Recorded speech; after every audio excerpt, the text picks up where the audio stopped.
Hi friends, నేను miss వచ్చాను. ఈ పిండి ఏంటిదంటే మనం బియ్యం నానబెట్టుకొని పిండి ఆడేసుకుంటాం కదండి, మిక్సీ చేసుకొని పొడి పిండి. అదే పిండి ఆడేసుకొని అరిసెల పిండి ఎలాగో అలాగే మనకు అప్పటికప్పుడు స్వీట్ కావాలంటే మనకి ఇలాగా బియ్యం పిండి ఇలాగ నేను గ్రైండ్ చేసుకున్నానండి. గ్రైండ్ చేసుకొని ఒక కప్పు బియ్యం పిండి, అరకప్పు బెల్లం వేసుకొని ఇలా పొంగడాలలాగా అనమాట. పొంగడాల మోడల్ చాలా బాగుంటాయి, మీరు ట్రై చేయండి. దాంట్లోనే కొబ్బరి కూర వేసుకోండి. కొబ్బరి కూర వేసుకొని బాగా కలిపేసుకోండి. కొద్దిగా యాలకుల పొడి వేసుకొని కలిపేసుకోండి, బాగా కలుపుకోండి. కొద్దిగా నీళ్లు వేసుకొని, మరీ ఎక్కువ నీళ్లు వేయకూడదండి. మన దోశ బ్యాటర్ ఎలా ఉంటుందో అలాగే కలుపుకోవాలి, పల్చగా వేసేసుకోకూడదు. దాంట్లోనే చిటికెడు ఉప్పు, కొద్దిగా సోడా కూడా కొద్దిగా వేసుకోవాలండి.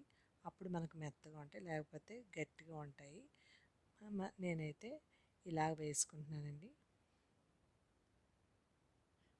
స్టార్లు అవి ఉంటాయి కదండి, అలాగే చిన్న పిల్లలకి ఇష్టపడతారు కదా అని ఇలాగ నేను చేసి చూపిస్తున్నాను మీకు.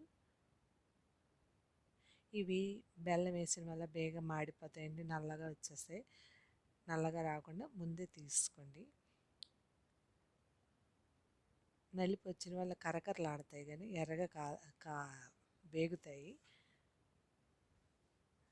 కానీ చూడడానికి తినబుద్ధి లేదు కదా, అందుకని చూసారా ఇలాగ వేయగానే అవి పైకి తీసుకోండి. ఆ స్టార్లు అవి వేసుకొని వెంటనే తిప్పేసుకోండి. వెంటనే అయిపోతుంటాయండి, ఎక్కువసేపు అక్కర్లేదు, 10 నిమిషాల్లో అయిపోతాయండి ఇవి. మనం బియ్యం పిండి మిక్సీ చేసుకొని ఉంచుకోండి. తడిపిండేనండి ఇది, ఎండబెట్టిన పిండికి పని చేయదు ఈ పొంగడాలకి.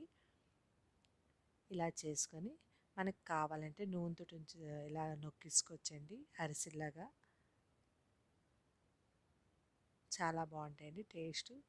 టైంపాస్ కూడా తినచ్చు, చాలా బాగుంటాయి టేస్ట్. మీరు ట్రై చేయండి, ఎంతో టేస్టీ అయినా స్టార్ పొంగడాలు మీరు ట్రై చేయండి. Thank you.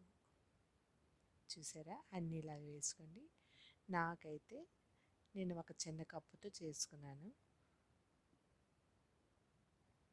చూసారా ఇలాగ స్టార్లా బాగుంది కదా.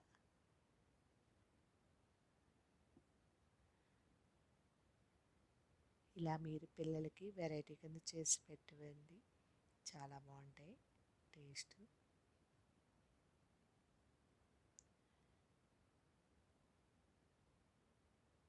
దీనికి నూనె కూడా ఎక్కువ లాగదండి, మనకి చక్కగా వస్తాయి. చూసారా స్టార్ చాలా బాగుంది, మీరు ట్రై చేయండి. Thank you.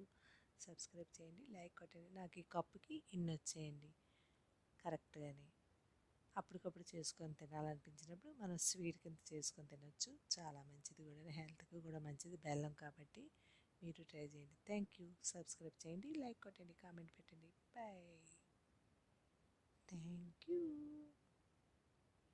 చూసారా ఇవి బాగున్నాయి, కింద నల్లగా ఉన్నాయి, అవి కరకరకర ఆడిపోతాయండి. ఇవైతే తెల్లగా వేగిని తీస్తే మనకి మెత్తగా ఉంటాయి, ఇవైతే కరకరలాడతాయి. మీకు ఎలా కావాలంటే అలా వేయించుకోండి, ఎర్రగా కావాలంటే ఇలాగ వేయించుకోండి.